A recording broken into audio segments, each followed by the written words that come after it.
On London Real, we like to push the envelope on psychedelics. We went in and we drank ayahuasca, and it was the real deal. Ayahuasca requires us to confront the truth about ourselves. And the psychedelic experience is one of the most, clearly the most influential, profound experiences in human existence. Now we explore dimethyltryptamine. Pure DMT powder, and smoke that, and this is just a direct route straight to the spirit world. How would we change this culture? And it felt to me like LSD and psychedelics were the way. London Real presents DMT, before and after.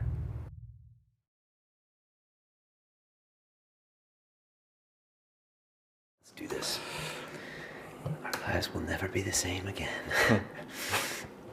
All right, here we go. Welcome to a very special edition of London Real. I am here with Mr. Alexander Ward, who you would have seen originally about a year ago, with this episode called The Chosen One, when he talked about his ayahuasca documentary. And he was most recently guest host when we had Dr. Robin Carhart-Harris, and he's a doctor who's doing MRI studies on the effects of psilocybin mushrooms and on MDMA in the brain. And today, Alex and I are going to explore dimethyltryptamine, also known as DMT, and the spirit molecule. Yeah, that's often a nickname it's been associated with. The spirit molecule, That right? is indeed. Okay. And Dr. Carhart-Harris said that the chemical difference between psilocybin and DMT, they were very, very similar chemicals, I believe. Yeah, incredibly similar. And I think that can be attested to with people who have had kind of first-hand experience between these various different psychedelics, that there is a huge overlap, and many people report just having the exact same experiences with either of these psychedelics. And DMT is the active component in ayahuasca. Yeah, that is mainly what is responsible for the kind of amazing experiences people go through with the ayahuasca. Right. The main component of that is the DMT. And you can get the extracted, synthesized form of DMT, which is what we're here to talk about. Right. So we are going to do something maybe a little controversial today. It's something Alexander and I have talked about for a couple months, and something that we are going to do today. We are going to discuss the basics of dimethyltryptamine, and then Alexander and I are going to make a quick plane trip to the continent where we will smoke DMT. My first time. Alex has done this 4 or 5 times. Is that right? Then we're going to come back to London, and later tonight we're going to plug in and give you our experiences. I really don't know what to expect. I'm a little nervous. How are you feeling? I'm okay with it. I think anyone who goes through this, they can not stop their hands from shaking the moment they go into a DMT experience, because it is such a great unknown, and it's perfectly natural to be quite intimidated by the experience. Yeah, I think Terence McKenna said there's a reason that when people go and take psychedelics that they have fear, and he said you don't see a lot of people that are going to meditate when their knees are knocking. That's right. Because and I say to people oftentimes when they're going to go into their first ayahuasca ceremony, I say you should be scared, because there are a lot of unknown things that you're probably going to confront. So I think it's a healthy thing. Sure, especially with the psychedelics, you're forced to deal with things that are quite buried very deep within you. And I think in a certain sense, people know this about themselves. There's kind of hiding certain things about them. And through the psychedelic experience, everything in the unconscious is just brought right up into the conscious, and you're forced to deal with certain things about yourself that you may not be looking forward to. Yeah, and so for the next half hour, Alex and I are going to talk about DMT, because I know a lot of people hearing that we are going to go and smoke some controlled substance in order to have a 15-minute mental experience are going to look at it as a narcotic, and we are here to discuss why we believe it's not. It's actually something called an entheogen, or things that are actually going to improve your life, and I'll talk a little bit later about that. We also, as much as I dislike the fact that this is an illegal thing to do in the UK, I do respect the laws of the country I live in. We both do. So we are going to be traveling somewhere else to do this. And we also don't necessarily recommend you do this yourself without doing some research. But before we get into that, I was wondering, Alex, could you tell us a little bit more about DMT and the relationship that DMT and ayahuasca have? Sure. I mean, the reason why I started to look into the actual extract of DMT was I was trying to look for similarities between the ayahuasca experience and DMT. And not only did I find it, I came into the exact same states of mind, but I actually continued on with a unresolved ayahuasca experience that I had in the jungle about a few months prior. Okay, so so you basically had an ayahuasca experience. 3 months later, you smoked DMT, and you went back into that ayahuasca experience. Yeah. I did go through this ayahuasca experience, and I talked about it when I was on London Real once, but there was this instance with the ayahuasca where I'm surrounded by these kind of shamanic entities of some sort. This is all within my inner realm. This is not actually in the external reality. But in this vision with the ayahuasca, these shamanic ladies, they're kind of dipping this cup into me. And what they're doing is they're observing this essence of me that's made up of all my past experiences. And it's kind of this sum total of kind of who I am. And within this, they were just kind of observing it. But during one kind of dip into this essence, they kind of noticed that there was this kind of darkness within it. And we never really got any kind of conclusion about what that was, but it certainly affected my own inner world.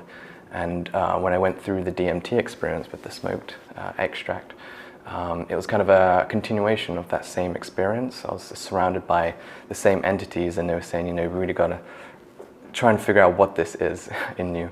And so we're kind of trying to go in to really find out what this kind of darkness was to me. And it had certain things to do with a kind of self-doubt mentalities, which can often lead to kind of a sort of self-hatred. And so we're trying to sort of pull that out, because we do all have these kind of inner dimensions to us. And demons too.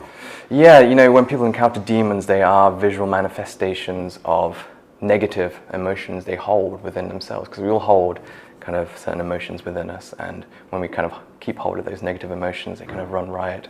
And through the ayahuasca, you get this kind of visual representation of what those are. I think with a lot of the public who isn't informed or educated about psychedelics, they hear a word like magic mushrooms, and they hear the visions people have, and they tend to associate it with a very recreational type experience. And maybe it is for some people, but for me, I'm at my 1 year anniversary since I first took ayahuasca, which I was terrified to do. I was really not comfortable with confronting my demons, but it has affected my character. I've done 3 ceremonies. It was March, August, and December, but it's affected my character in such a positive way, because I think I confronted these demons that I was holding inside, and that I was oftentimes, when I'd feel pain, I think I would, drink too much to medicate yourself. I think a lot of people do this, distract yourself from what the real problem is inside. And yeah, I mean, there's a lot of substances and things like alcohol are a way to sort of get you away from yourself, but ayahuasca is a substance that makes you face things about yourself, and I think that's the main difference. Right. It's like they said that certain drugs help you tune out, and then the ayahuasca makes you tune in maybe to a way that you're just not ready for. Because it can, and it can be very overwhelming for people. Yeah, as I said, it's like putting a mirror up to your soul, and you get to see how you've been treating the rest of the world, and usually it's not good news. Yeah.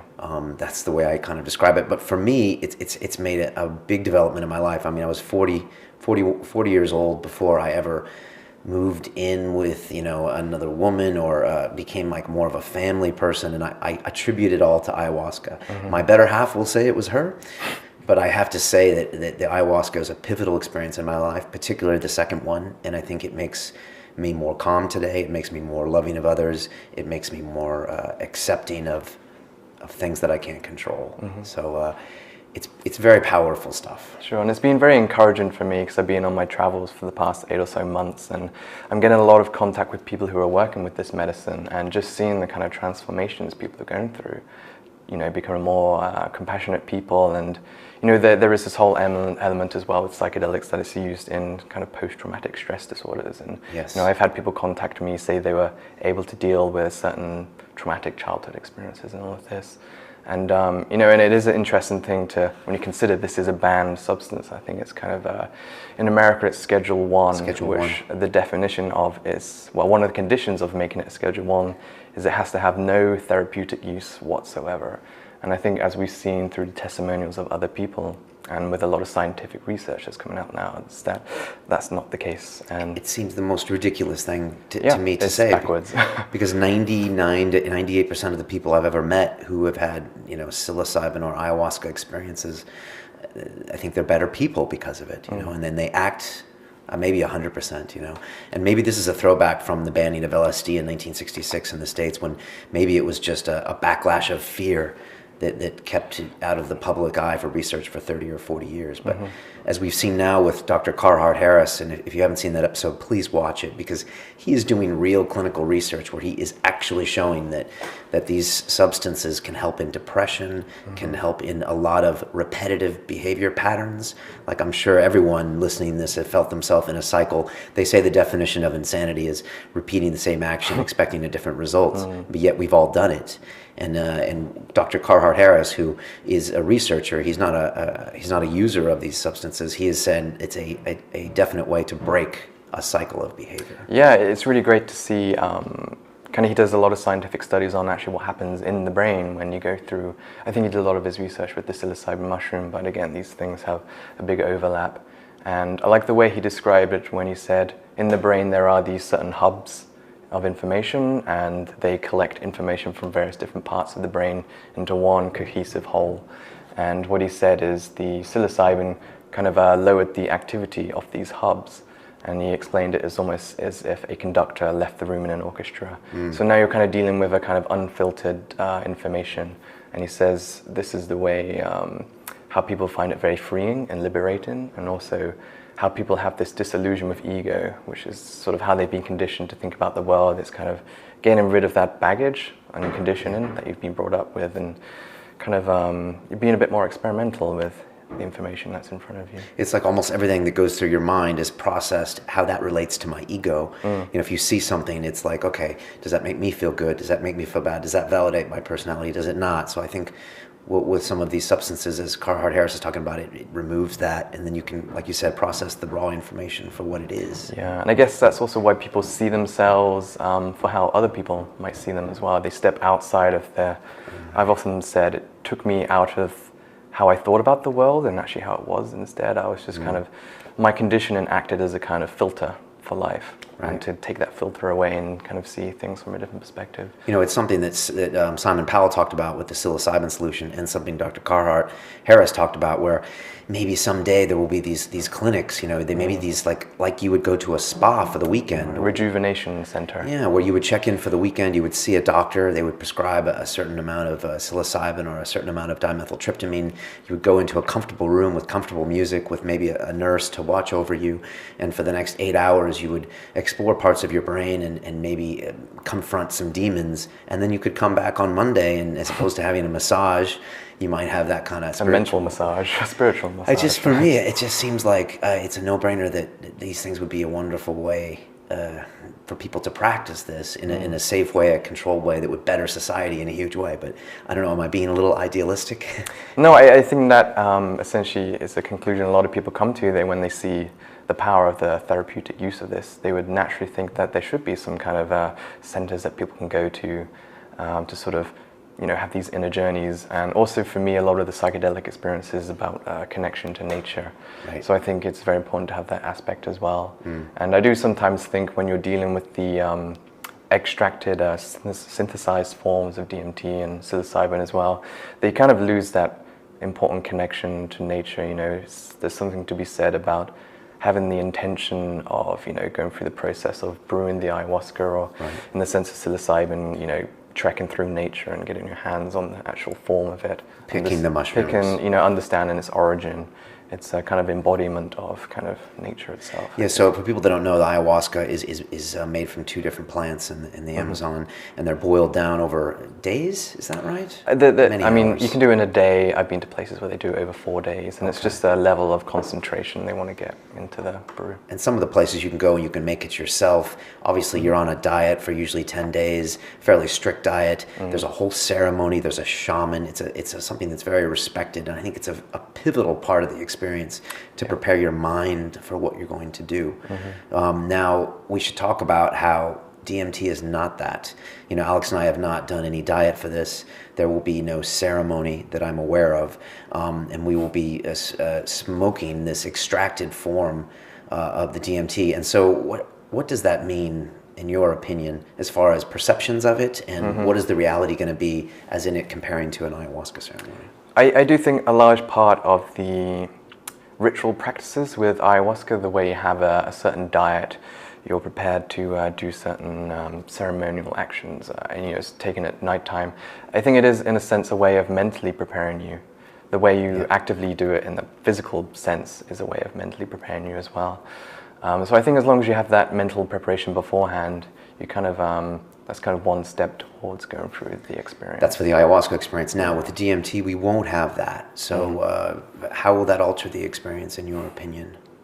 What will if you had to try to describe someone what this will be like, what will this DMT experience be like, do you believe? Well, I mean, firstly, just the actual experience itself, it's only 15 or so minutes. It's incredibly short. It's been called the businessman's high in Amsterdam, because apparently you can take a lunch break, smoke DMT, go to where you're going to go, and be back and fairly sober within 15, 20, 30 minutes. Is that correct? Yeah, that's right. It is all about set and setting, and I think that's what a lot of the ritual aspects of the ayahuasca is about. It is that kind of putting you in a very safe setting where you feel very secure, and if you can provide that by your own means, with the DMT experience, if you're in a safe, comfortable environment, then there's no reason why you can go through an equally positive experience with it. Now, I mean, for us, we've talked about ayahuasca on London Real for a year now. I've had a lot of people ask me about DMT. We've had Simon Powell on to talk about psilocybin. We had Carhart Harris. For me, this seemed like a bit of an elephant in the room. We've never addressed DMT. We've never talked DMT. We've never consumed DMT. So I'm glad that we're going to address this. But it does have a bit... When you tell someone you're going to smoke something that was extracted, I think it's a white powder. It has a lot more connotations. I think people view it as a narcotic. It's a Schedule I drug, so they're like, oh, you're going to do that drug. And so I would like to implore people that this is a way of potentially finding, finding out more about yourself, the world you live in, maybe finding peace, and that's what I think, for me, the psychedelic experience is about. I think you're right. And when people describe the DMT versus the Aya, people describe the DMT as going to see new worlds and being revealed things that they might not even understand, whereas the ayahuasca usually is a 3 or 4 hour journey. And from what I understand, for me and other people, you're being taught very time-specific lessons about your life, the way you treat people, that kind of thing. I don't necessarily expect those type of lessons in the DMT experience, but then again, maybe so. Because the ayahuasca is, it's a 4 to 6 hour journey, then in the terms of working through various elements of yourself, it's more better suited to work with the ayahuasca, because that longer length of time allows you to sort of integrate these lessons and really work through them. Whereas the DMT is so short that I think, going through those sort of things, it's going to be a slightly different experience. Right. Now, when Nick and I were looking for ayahuasca shamans, we were approached by some people that said, we have some DMT you can smoke. And we were very hesitant because we wanted to go through the ritual and we wanted to approach the ayahuasca experience first. And maybe we were culturally biased as well to smoke this drug with this pipe or whatever, and that we didn't want to do that. We wanted to go for a more spiritual experience. Can you talk a bit about that, as far as do you believe people should do the ayahuasca before the DMT? I'm not in a position to say what they can and can't do with their own consciousness, of course, but I would definitely recommend that they go through the ayahuasca experience first. I know a lot of people don't have access to that. Often it requires a trip to the jungle and all of this, but the DMT, the whole thing we're tapping into with both the ayahuasca and the DMT is just so extraordinary and just out of this world. That can be very overwhelming, and I think if you're introduced to that in this kind of 50-minute DMT experience, the kind of tendency is to sort of give in to astonishment. And I know from one of my experiences with that, I was so astonished by what I was going through, I kind of opened my eyes and just completely snapped out of the experience. So I think you do need that grounding in these longer sessions with ayahuasca to sort of really get a feel for what you're tapping into, so that when you do go through with the DMT, you kind of have a good handle on things. You immediately know what you're tapping into, and you can sort of just more go with the flow rather than be too overwhelmed with it. It's interesting because there's many parts of a psychedelic experience. A lot of it are these visuals you see, which can be amazing, and you hear people describing on these YouTube videos, and you see, Jimi Hendrix album covers that look like the experience itself. But there's this whole secondary and tertiary change going on inside your subconscious, which I think some people forget about is happening. Yeah. A lot of times, most of the time, you don't even know it's happening. And then it's only months later, weeks later, you find that you're not yelling at the guy in traffic, and you're not, stressed out all the time, or you're not, drinking 6 pints a night. And so sometimes these changes happen, but oftentimes people don't associate this with the psychedelic experience. They associate, I saw this visual. Far out. Yeah, I saw an alien land on my head and that kind of thing. And I'm not to diminish those experiences. Those are very important. But there's a lot going on here. Yeah, and I think people can get a little too caught up in those kind of extravagant visions. But, I often hear people when they refer to things like this, but when I talk to people in person, I never really have them talking about these really far out ideas. It is much more grounded and kind of working within themselves. Yeah. So I don't know, I think that kind of idea of these really extravagant levels is, some cultural... It might just be us as humans. We tend to identify the pop culture, the wows, the cool sounding visuals first in our mind, and maybe... and that's another thing this comes to is language, and it's something that we talk about a lot. Terence McKenna talks about. It's like language is something we use to try to communicate with each other, to talk about the real world. And it kind of developed to sort of keep us away from dangers when we were kind of long ago in our evolution. Watch out for that saber-toothed tiger, and it kind of grew out as a way to sort of explain the outside world. Right. But it kind of gets a bit mixed up when you try and apply that same tool, which language is, to sort of describe these more abstract ideas, tapping into certain emotions and talking about these inner realms that people experience with ayahuasca.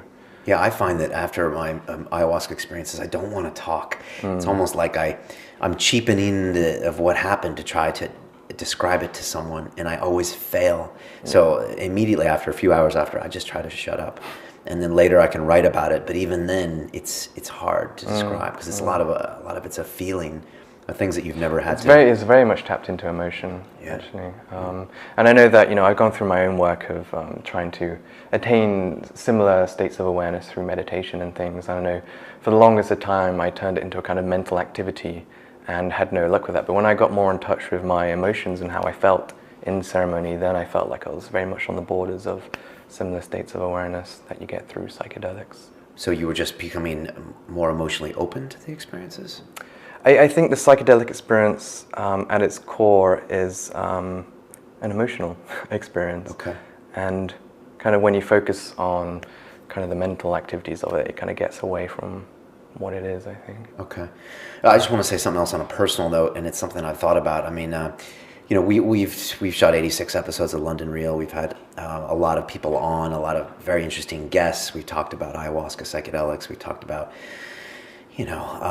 all sorts of different things. And confronting something like this head on is something I talked to Alex about, and we both agreed that going away for an ayahuasca ceremony, the connotations to the public, the monkey clan, are a little bit more okay, because you're going away to this ritual, you're with a shaman, and as opposed to going to smoke this extract. I know that a lot of people are going to have a knee-jerk reaction to this and say, Brian, what are you doing smoking this stuff? It's a class 1 drug, it's crack, basically. And I'm more and more aware of this, especially now, as I've told you before, Alex. I guess I've got a family now, and it's like now I have to think about what the school says or other kids' parents say, and if they see this, it's very likely for them to say, "Oh, Brian is this type of guy. Put him in this type of hole." So it's something that actually makes me nervous and scared, and it also makes me angry, because it seems like this is something that's done me so much benefit as far as the psychedelic category as a person. I wouldn't be with this family if it wasn't for, in my opinion, these substances, these medicines. And so to categorize me as potentially a bad parent because I'm doing it or talking about it does make me angry. And so it's one of the reasons I'm doing this episode, because I feel that to run away from that, I don't know, that oppression, and maybe it's only in my mind, but like I think I need to run towards it and just confront it, and whatever happens, happens. Sure. Well, when you discover something that has huge beneficial effects, the natural thing is you want to share it. Yeah. And then you do face that cultural wall of people's perceptions about these things. But like you said, with the ayahuasca, I think a lot of people, they may not understand the psychedelic aspect to it. But I think on some levels they understand this level where you talk about this connection to nature, being in the jungle, if you're in the jungle for these experiences. So when you talk about just solely the psychedelic experience with the DMT, that's when it gets a bit more difficult. Yeah, there's more judgment. Yeah. There's more judgment there, it seems, by people. And yeah, they equate it, like with, I think they equate it with more of a narcotic. And it's something we have to deal with as a perception. I mean, we're all part of the monkey clan. The monkey clan can lock us up in the prison. They can take away our rights. They can call us criminals. They can, shut our broadcast down. So it's like you need to be aware of it, but at the same time, I don't think it can change the way you do things in your life. And we've had guests talk. We had Dorian Yates, 6-time Mr. Olympia, who's talked about smoking DMT and how it was very profound. Right. And one of the things I noticed about Dorian, I was like, well, when did you smoke it last? And he was like, 6 months ago. I was like, do you have any plans to smoke it again? He's like, I don't have plans to, but I might. And it's something Terence McKenna talks about. He talks about large doses infrequently to learn things. And Simon Powell talked about that as well. And that makes me more comfortable when I'm about to go smoke dimethyltryptamine today, knowing that it's not an addictive substance, and it's something that people don't run back to. Especially when it's a difficult experience. Yeah, and I mean, ayahuasca is something that on a good year I force myself, but I make myself go once every 3 or 4 months, 3 times last year. And that's a conscious effort of going back to the mountain, knowing it's going to be a long night, but I know it makes me a better person.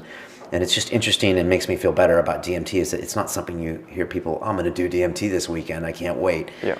It sounds like something you do infrequently, and then you process that information. And there's a lot of information to process with that. Okay. But yeah, I know what those elements of Terence McKenna he talked about when, I know he talked to a lot of people and they're talking about their DMT experience and how it's just the most life-changing experience for them. And they said, well, when did you take this? I was like 10 years ago. I've not touched it since. And it's right, the experience stays with you, and there's a lot to process with it. And if you can get enough from it, then you don't need to go into these things again and again.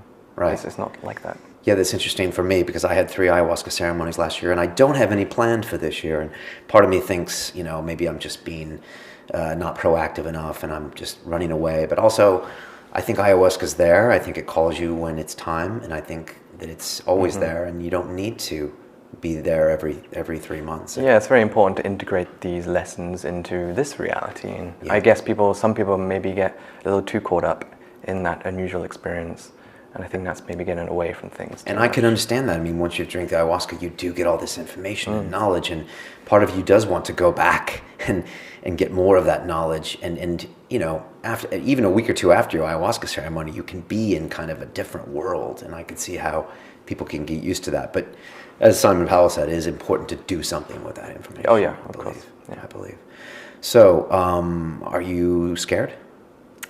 I think everyone's scared when they go through the experience. Everyone's hands shake going into it. But other than that, I've gone through my own ayahuasca ceremonies that I know to an extent what I'm going to encounter. And I've already fleshed out or faced all the kind of bad things about myself I could possibly go through. How many ceremonies have you been through? About 40 now. 40, total, okay, yeah. 40. That's a lot. Yeah, I'm a little nervous, but I'm still going to do it. And assuming everything goes well with the people we meet, and I really don't know what's going to happen. I'm looking forward to it. I think, nervous isn't the right word, but it has a sense of foreboding to it because you just know it's going to be a huge undertaking, a huge experience. It's something you can't really do half-heartedly. You kind of jump in, you kind of jump all the way in. So that is our plan to do that. We are going to leave right now for the airport. We should be back in about 8 hours. It might be late, but we definitely want to get back and tell you our experiences, even if it's late at night, because we wanted to do this in one day so you can see a before and after, maybe especially for me because I've never touched this stuff before in my life. And there it is. I do want to say the old disclaimer, Kids, don't try this at home. We are not suggesting or that you do touch this stuff. I would definitely recommend an ayahuasca experience first, but then again, it's your own consciousness, and that's the beauty of it. You should have sovereignty over your own body to do whatever you want. So more power to anyone who wants to do one thing or the other. I would read up on this. It took me 18 months before from my ayahuasca, hearing the word the first time, till I did my ceremony. It's probably the same for me, yeah. And I was doing research in the back of my mind the whole time, listening, deciding. So something like this, you should take time. I don't think it's ever something to force on someone. I don't think anyone that does psychedelics forces it on anyone. But it's something I think we need to talk about. So that's my disclaimer. Was that good? It was very good. That was good. Like I said, once again, we are respecting the laws of the UK, and since we live here, and we're going to go somewhere else. And I don't know, am I missing anything? Anything else to say? I think that's good. You've covered yourself very well with that. Yeah, and the only thing I want to say is that anyone who is judging me as potentially a bad person or a bad parent or anything, just please listen to the whole podcast. Listen to a few others. You know, what we are trying to do is trying to find some truth here, and obviously try to understand each other a little bit better and become better, calmer, more productive human beings. So hopefully this is one of those processes. And I don't know what's going to happen to Alex. We might have an experience. We might have nothing. Yep. But we'll come back and tell you. Yep. All right. Should we get a taxi? Let's do it. All right, man. We will see you guys later today. Goodbye.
Oh yeah, mic yourself up. That's quite a day, Mr. Ward.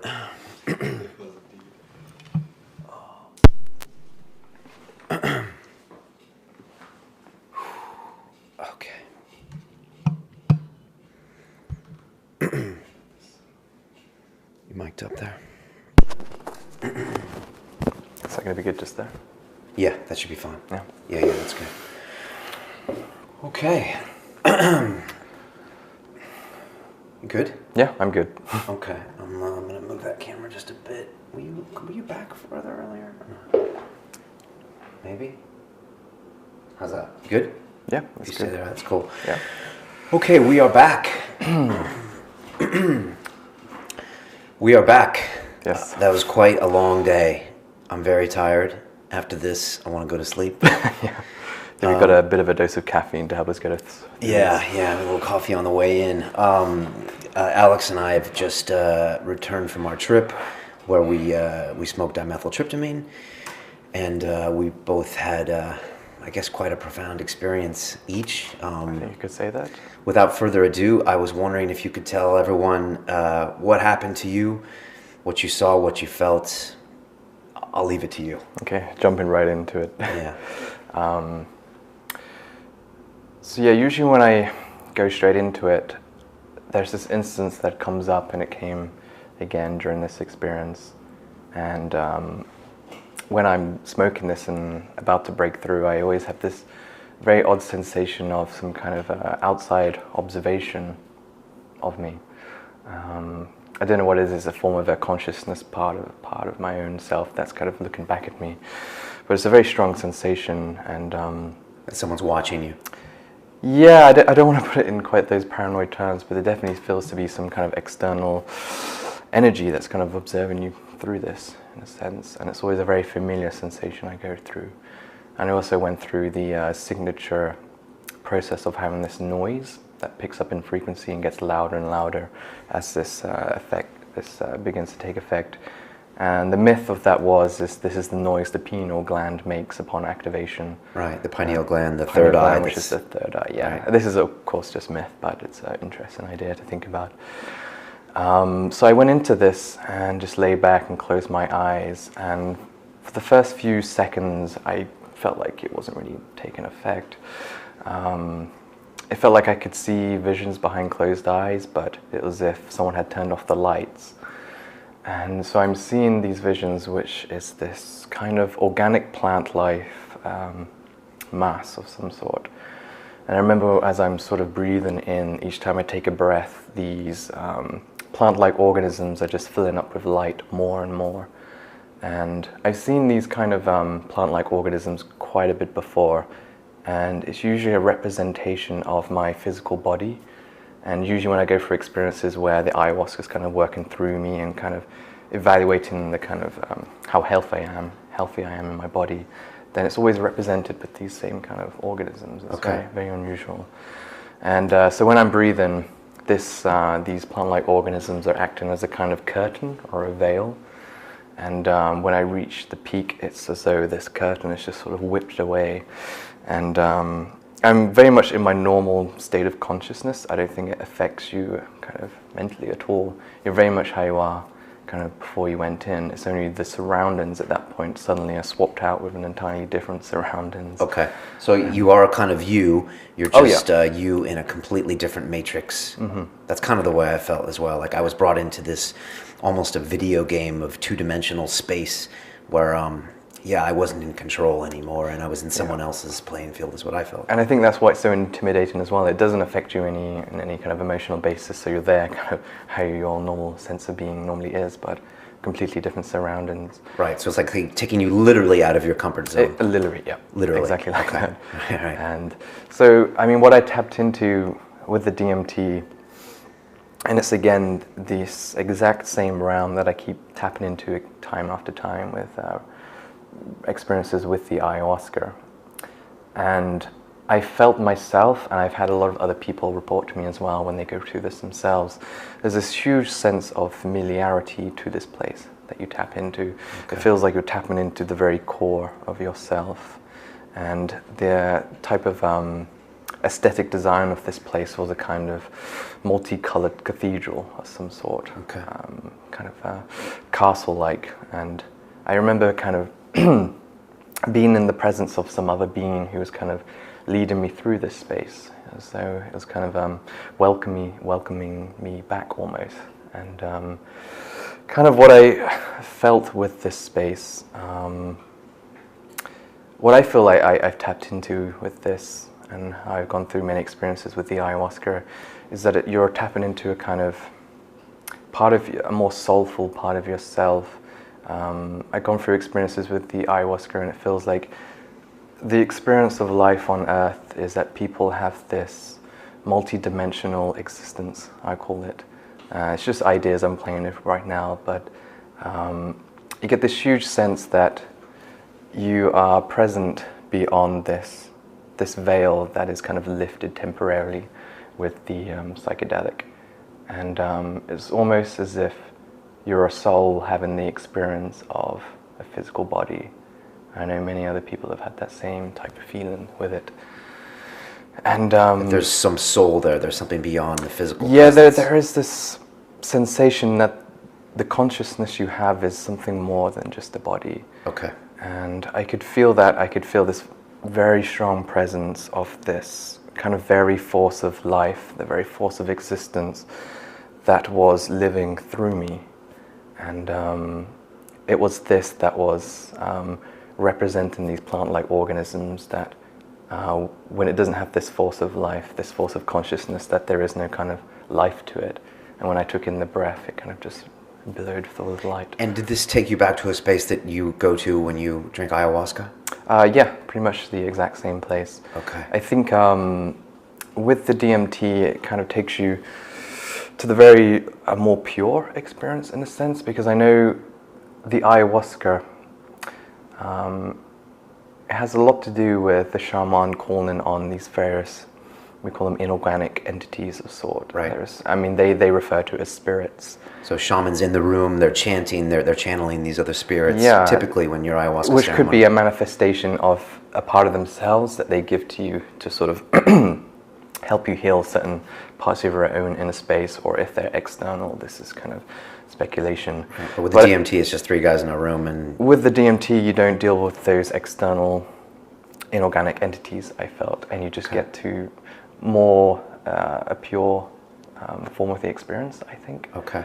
I felt that the journey was so intense. I mean, it started off for me, and I went right back to these Aztecian geometrics, and I was right back to where it was almost like you're in Mother Ayahuasca's world, no longer your world, where Brian's world, he's always in control of his world, and now you're on this playing field where you're not in control, and and you're on in her world, and then it was just really intense.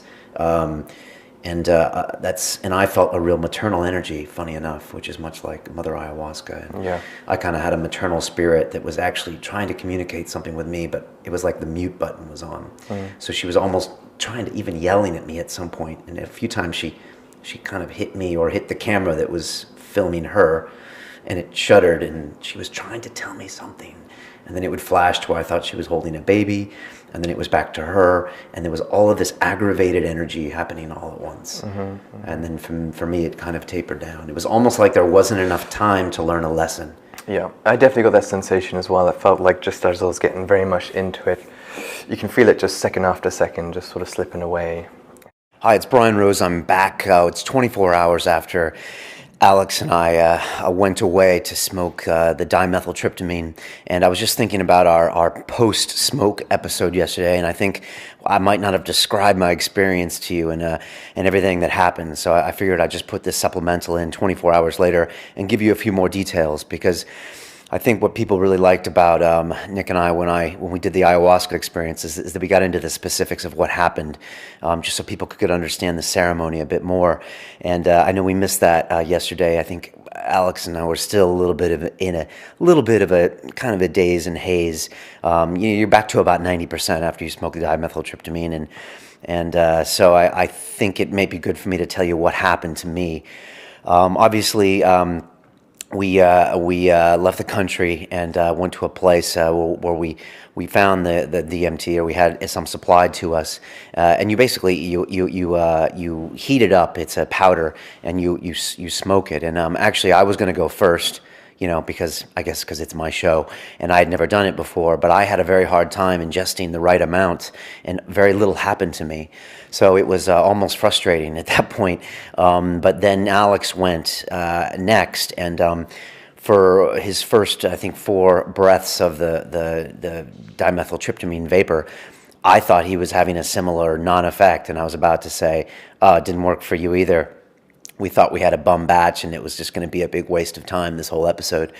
But then Alex laid back on the sofa, and he said it was a very powerful experience for him. So I waited an hour, which is, I think, the amount of time you need for your brain to kind of metabolize anything that might be in there. And I went again for a fairly large dose. I kind of wanted to break through, as they say with dimethyltryptamine. I think if you get a mild dose, you might just see some visions and things. But I wanted to really break through into that next level, and I made sure I did. I think it was about 100 milligrams was the dose that we heated up. I think you lose some of that in the process, and I took 4 breaths in. On my 4th breath, I was almost losing reality, but thankfully Alex was there and said, "Brian, take the 4th one," which was good. And then I leaned back, and I was just immediately elevated to like this Aztecian geometric plane, and it reminded me very much so of the geometric shapes I see when I'm in ayahuasca, after I drink the ayahuasca. Except this plane was really intense with like a lot of not anger, but a lot of, I guess, just intensity.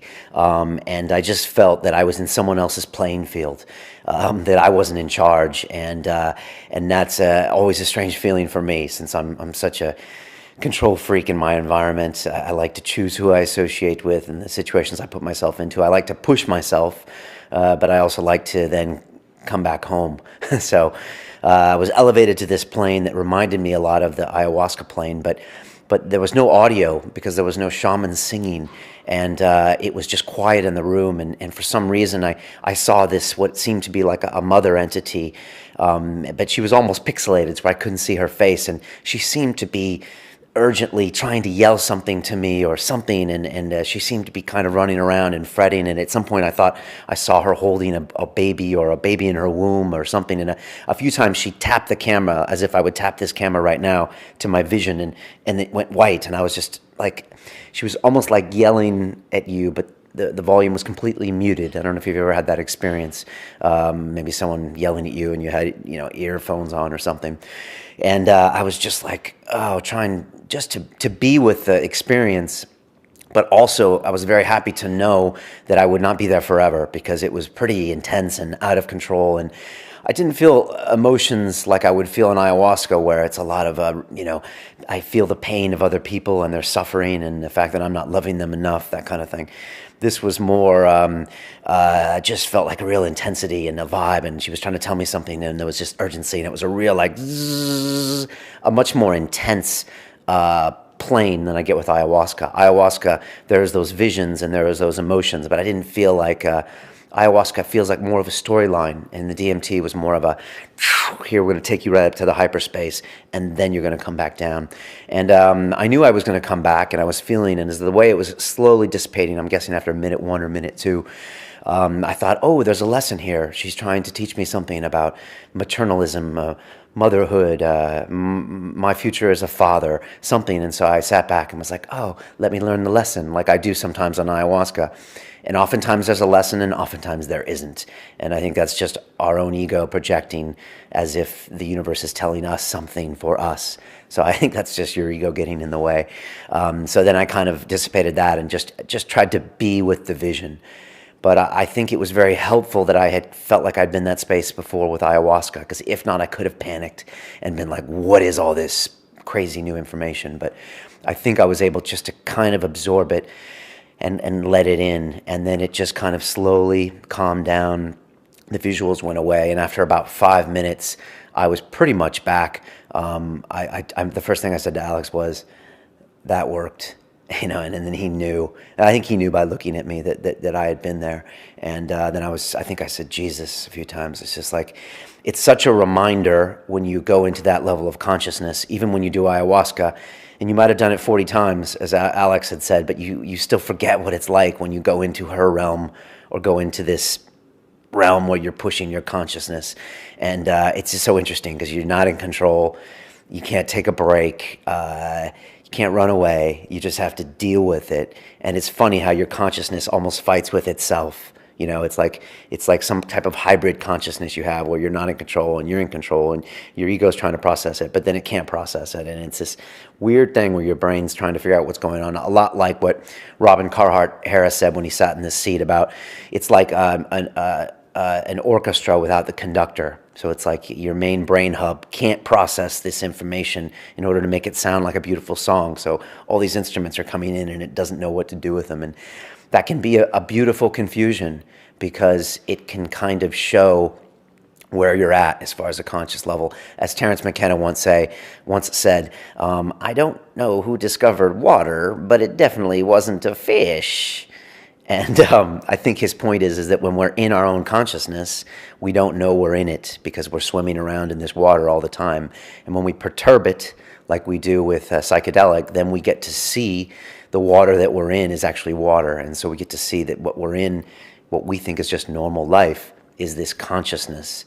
And it's just nice to perturb it every now and then, because I think it gives you an appreciation of your own consciousness, allows you to observe yourself outside of your normal day of, I got to get my coffee, I got to get the kids to school, he's trying to screw me at work, I got to get more money to get paid, I got to get more money to buy that thing that I don't need.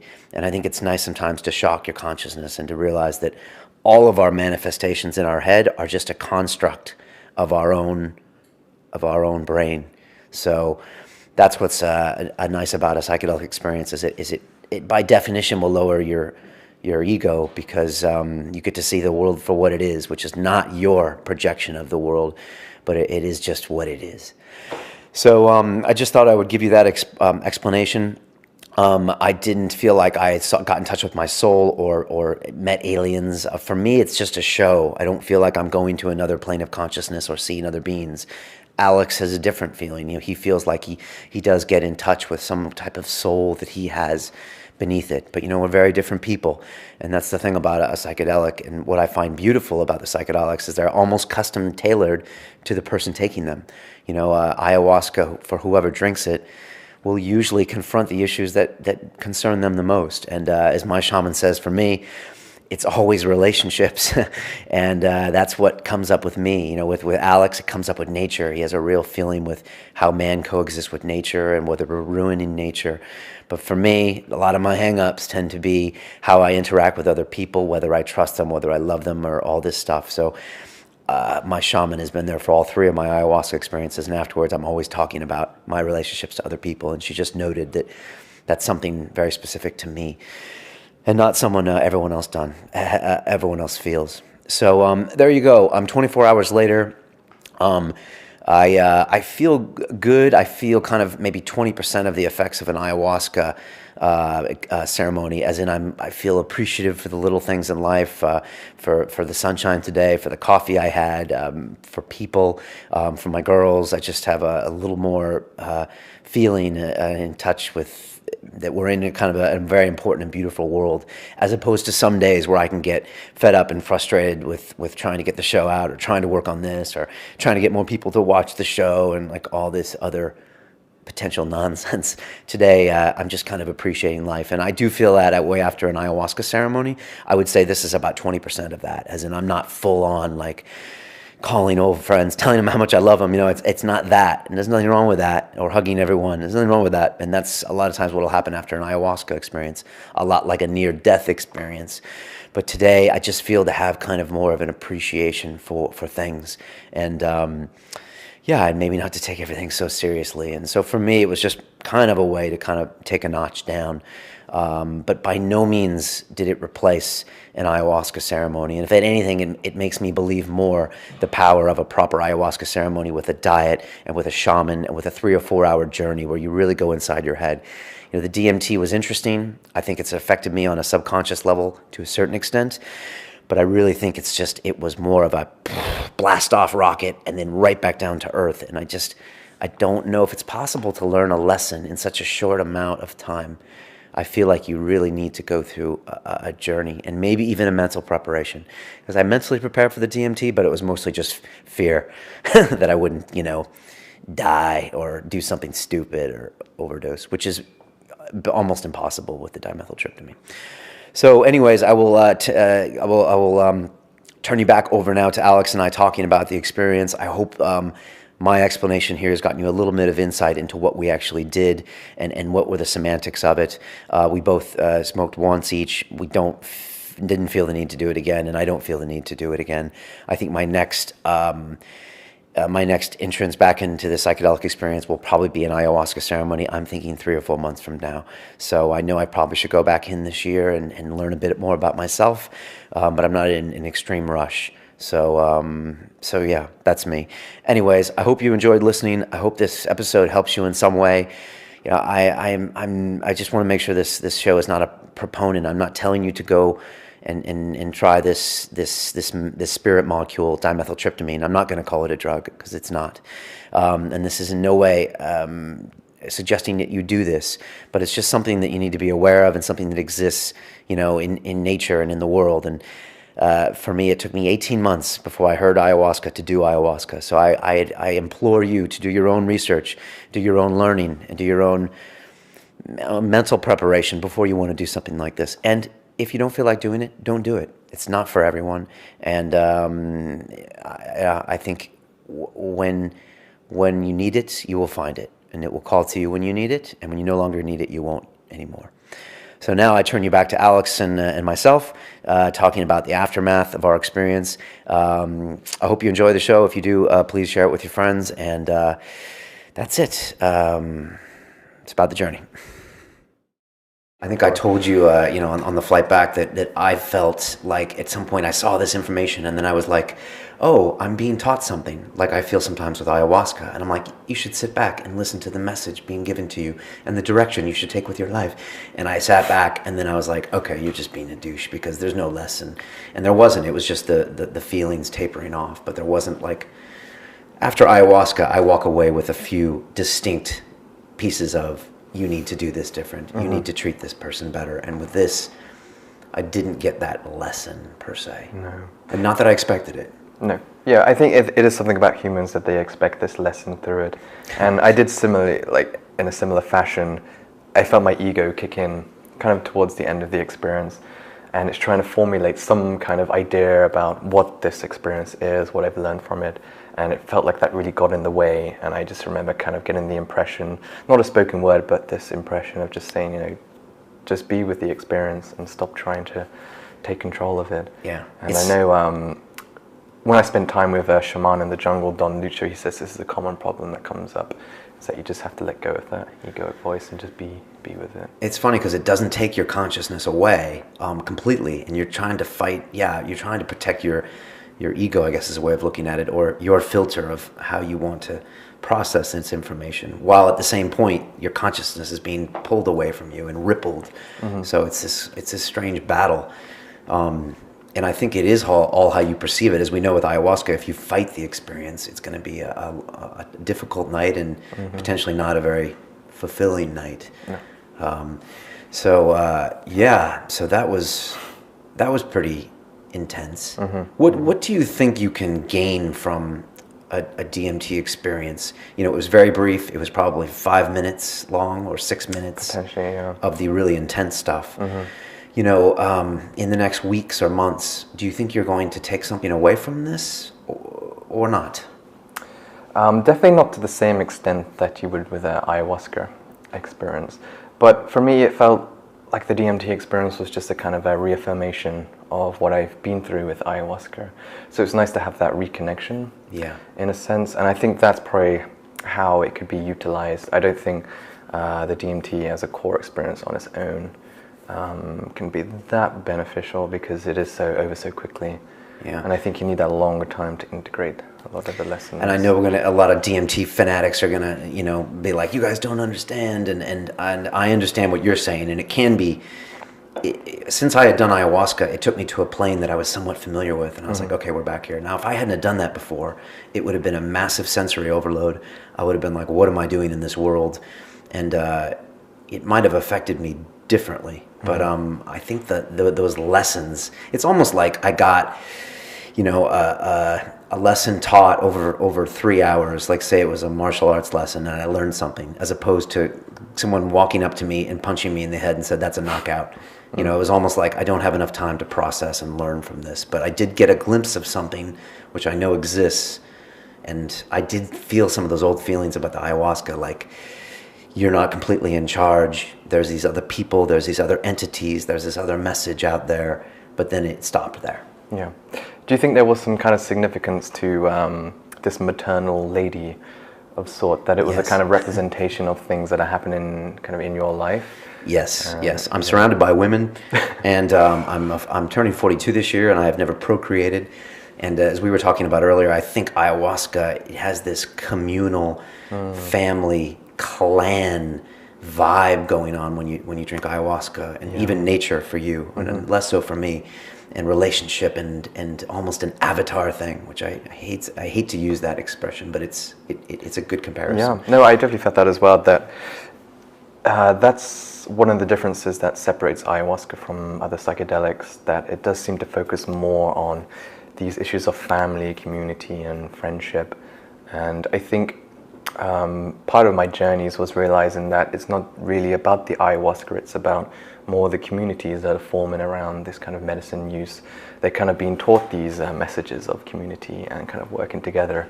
It's, I guess looking back, it's kind of similar to how maybe some of these older tribal cultures kind of live their lives. And, you know, there is reasons, I mean, the ancient tribal traditions realized that they needed some kind of symbiotic relationship to nature, and in this way they've survived for thousands of years. Interesting. Whereas if you've seen like our modern dominated cultures, they've risen and fallen countlessly. So it's almost like you're saying the ayahuasca breeds a feeling of community, which results in a community being built. Yeah, and I think that's kind of the larger picture of what's been playing out right now. And you've seen so many instances. You've been to New York City to be with the shamanic community there. You've been to Peru. You've been all over. So you get to see not only the first-hand experience of the ayahuasca, but you get to see the communities building around it. Yeah, and I mean, that is one of the strongest things I felt about seeing all of this.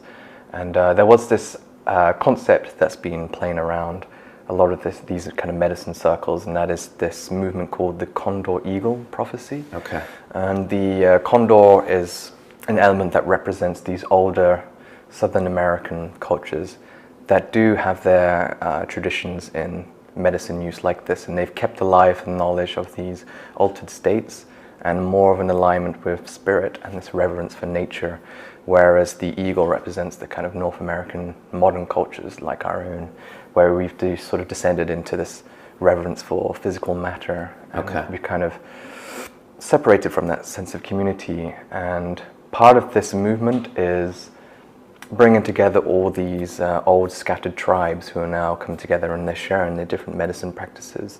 And that's kind of what you see happening in kind of North America now. Gotcha. And part of this is kind of to merge the condor and the eagle together so that we can merge our two cultures and go together into the future. Sounds like a plan for me. But I think I might have skipped your maternal question. But so, yeah, I think that this whole, for me, I took ayahuasca the first time a year ago, and I was very non-committal. I had not cohabitated with anyone else, and since then I've moved in with a girlfriend and a young girl, and I'm becoming this whole family man, and the idea of procreation is coming up in my mind more than anything. So I don't think this whole maternal thing is any kind of a surprise. I mean, it was a surprise when I went into the state. I was like, Jesus, who is this lady yelling at me with this baby?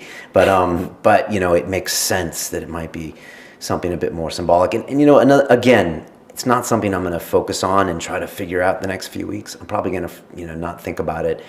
And you know, if I change as a character, then maybe that will change. But yeah, I think there's definitely something going on there when it comes to that. But you know, the one takeaway from the takeaway from this is if you've heard about DMT and you know it's a Class A drug or a Schedule 1, and you know, we've just gone somewhere and smoked it and come back. I mean, I feel 95% right now. Oh yeah, completely. I feel fine. I don't think there's any risk in doing it because you kind of inhale it until you can't anymore. So there's not a real overdose risk. And it might sound like a crazy, like a drug culture thing, but it was just kind of a glimpse into, for me, the concept of consciousness. Not even into my own brain, but maybe just the concept that we have a consciousness, and all this stuff is just, you know, chemical reactions to what I'm seeing. And we're all just on a big ride, really. That's the other thing that I take away from it. Like, it's hard to take too much seriously, like building an empire and all this stuff, when you know that you're literally 3 inhalations away from going to the Aztecian board game where the rules completely changed. And if dying is anything near that, it just shows you almost, I don't know. Do you think this has any kind of relation to what happens after death and things, these kind of realms you're tapping into? I know it's a big question. I thought about death. I thought about, okay, well, this is on the way to death, as in this is a reduction of the control of my own consciousness and my own egoic thoughts, going to a plane where I'm not in charge and I can't get the check so we can go. And then death being something even further where, well, yeah, there's no more thought. And it's quite, it's quite sobering to know that in death, in my opinion, from what I saw today, it does turn off. You probably saw something different.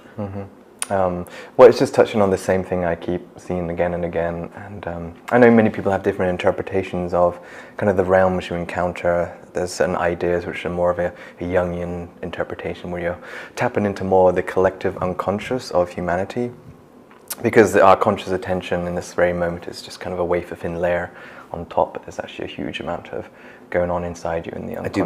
I do believe that. And a lot of these states are kind of visual manifestations of what's going on in the unconscious.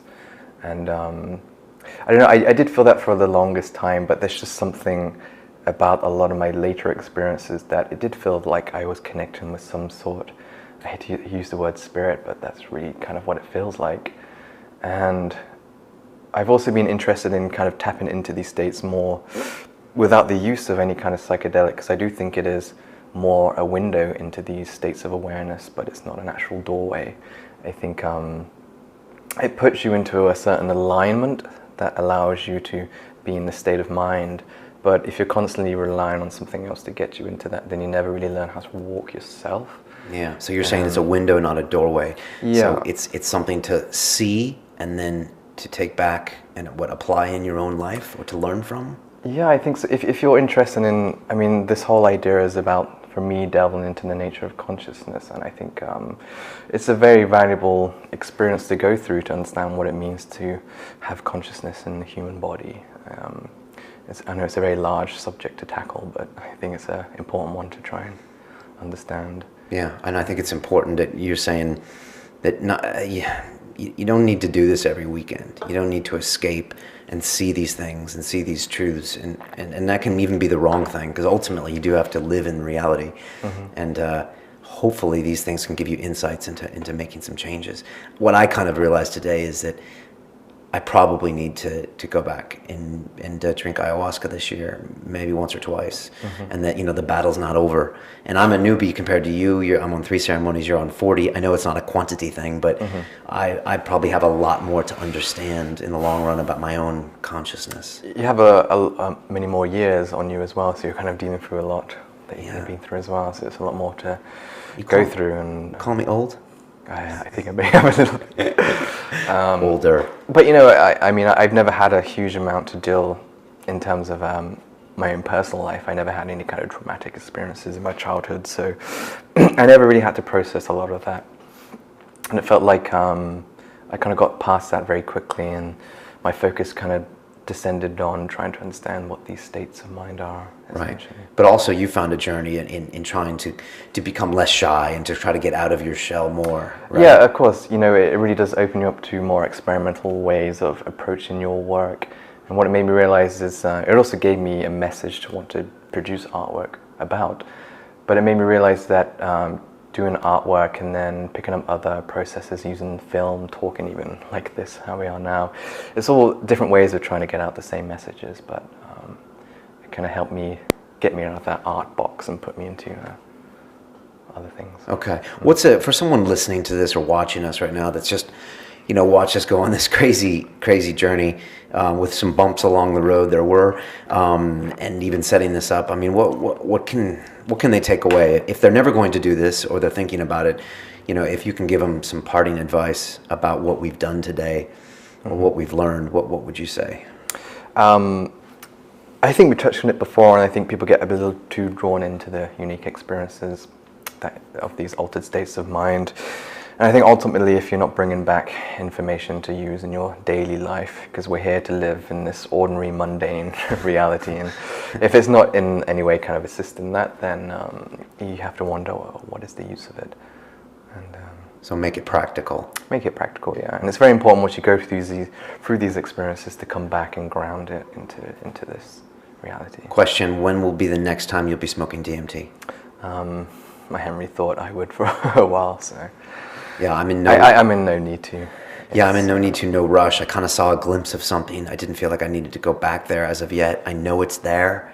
If anything, it just reminded me of my own fragility of my own consciousness and my own perceptions, and that there's another world right over there that is existing in a parallel way with my own world. So it does seem to be that way, and we could try and shy away from saying it, but it seems evident that it's something along those lines. Yeah, I mean, and it's an old Bill Hicks. He's an old comedian. He just said, sooner or later you realize this whole thing is just a ride. Yeah. And I don't mean to trivialize life, but you do realize that something like today, it's like, all of your emotions and feelings and most important desires and accomplishments you want to make are really just electrical and chemical impulses in 1 or 2 kilos in the top of your head, and those can be altered very easily. So I guess that's a bit of ego dissolution that I'm describing, all right?